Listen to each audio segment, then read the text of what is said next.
es un momento positivo en el sentido de que da impulso a la recuperación económica que está en marcha, pero no va a ser suficiente para mantener esta recuperación a medio plazo porque habrá que subsanar también diversos defectos estructurales que todavía tenemos.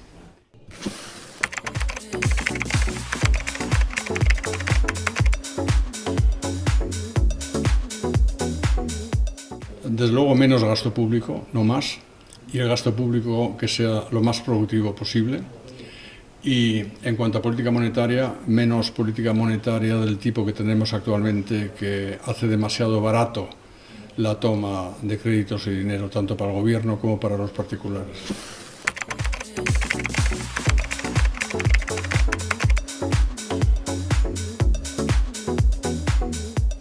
Pues sería un efecto, yo creo, negativo, sobre todo para el Reino Unido, porque las relaciones comerciales con Europa continental son muy notables y además el Reino Unido perdería su cualidad como centro financiero. Para el resto de Europa el problema sería sobre todo un problema político, porque tendríamos un país menos, digamos, en la Unión Europea que cree en la economía de mercado.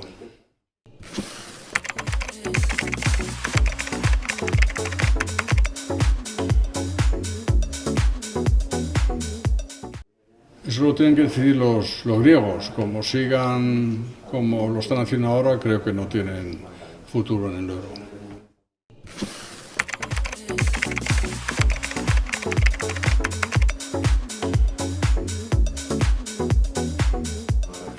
Esto tiene un efecto, digamos, de preocupación si se extrapola a las elecciones generales que están previstas para finales de año, porque si no hay gobernabilidad y si se impusieran, digamos, partidos políticos que quieren derogar reformas que se han hecho en el pasado y que han tenido tan buen resultado para la economía española, pues esto ayuntaría a la inversión directa extranjera.